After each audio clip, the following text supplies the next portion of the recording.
Hi, my name is Ashraf Ismail, Game Director of Assassin's Creed 4 Black Flag, and I'm excited to show you more of our open world locations and activities. This is by far the biggest and most diverse game world we've ever built. Over 50 major locations and more than 75 uncharted islands. In this demo, we will be jumping around to different parts of the Caribbean world and showing off some of this diversity. Here we are on Andreas Island, a coconut island with a pirate village. Up ahead, we have a tavern. Taverns are places where you can hire crew, pay for secret information about valuable convoys, you can play mini games, and of course, you can have a drink. To gain access to all of this, you need to prove yourself with your fists.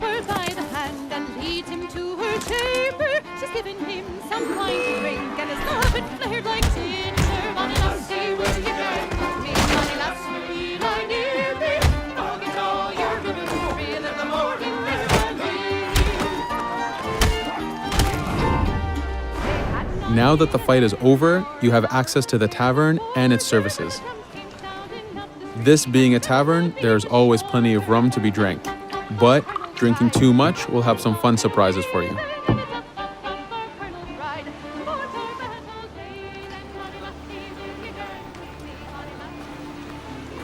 Now let's head to that viewpoint and sync up.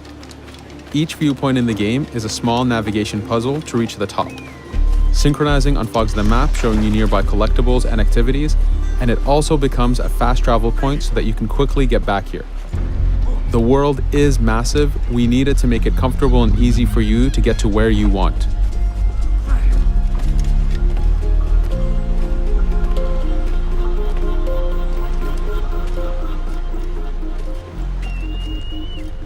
These viewpoints are also an opportunity for us to show off how beautiful and expansive this world really is.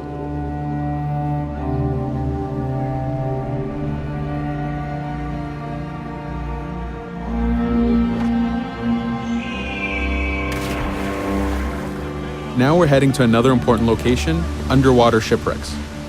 We are now able to access these locations because we recently purchased a diving bell.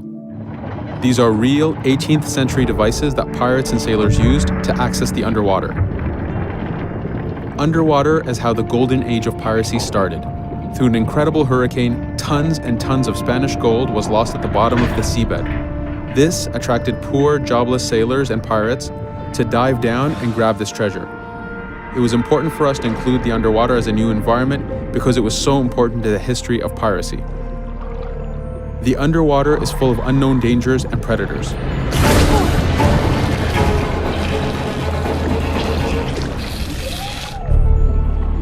You do have to pay attention and act quick, but the risk is worth the prize as you need a lot of money to get all the upgrades for your ship, the Jackdaw.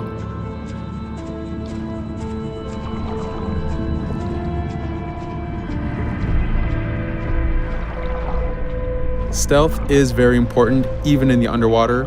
Here, we can use the seaweed and plant life to keep yourself hidden from sharks and other dangers.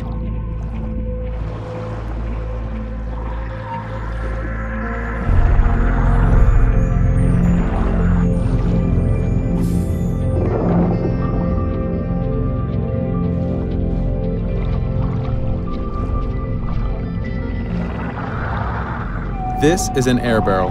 It's a one-time air refill, so use them wisely. Of course, you can always go back to the diving bell to refill. We are going to move to a different location now. This is a smuggler cave. This one happened to be accessed from the underwater, but not all of them are. Here, we ran in without looking around, and this got us in a little bit of trouble. But it was only two guys and we took one by surprise, so not too bad. Caves are heavy stealth locations. Stealth is key in this game. We've put a lot of effort in to make it a valuable and exciting gameplay for players. Since we came from the underwater, Edward does not have his weapons or guns. You will have to use your stealth tools to get through this. Here, we will utilize the whistle to take out the brute.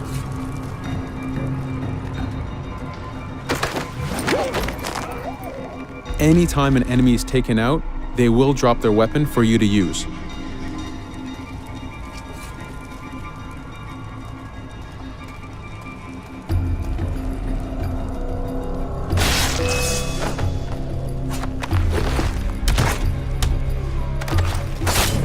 Again, we are taking these guys by surprise and using their own weapons against them.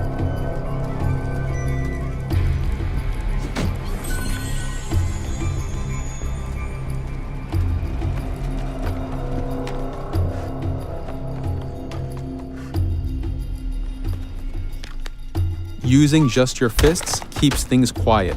This allows you to take advantage over the second guard.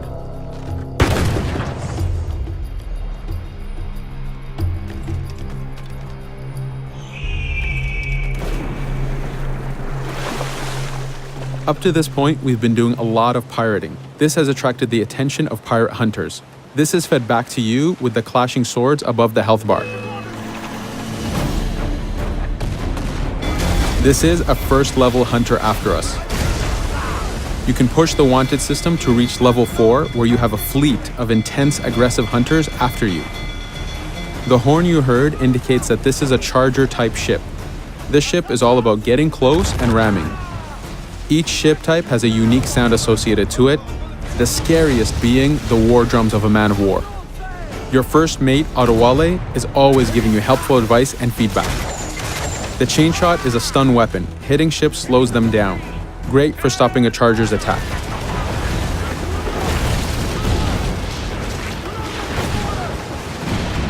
As the masts come down, we can start a boarding.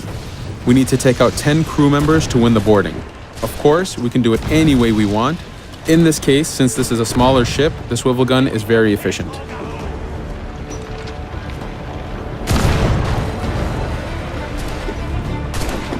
There are many objectives in the boarding system, including destroying powder keg reserves and removing the flag from the top mast.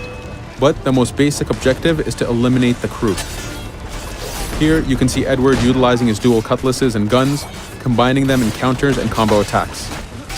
You do have a max of 4 shots before reloading, so make them count.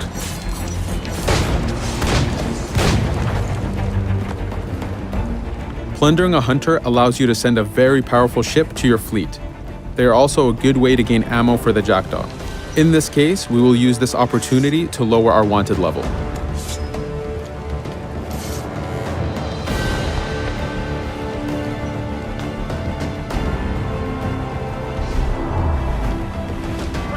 A very important new activity in Black Flag is harpooning.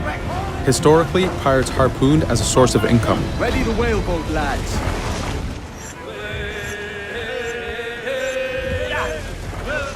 Harpooning is a part of upgrading Edward and his gear. There are many different types of creatures to harpoon, and they are all needed to get every single upgrade.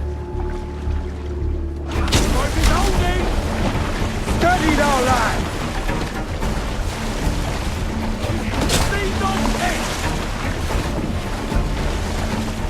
Success!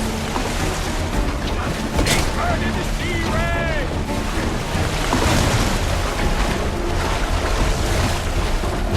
It's weakening! The blast has torn the rope! Stay sharp, lads.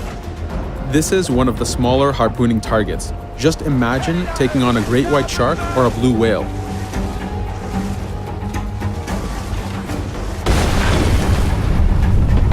This one's dangerous! The harpooning activity itself has upgrades, and you will need them to take on the bigger targets. You can upgrade the health of the rowboat, the number of harpoons you carry, and the damage of the harpoons themselves.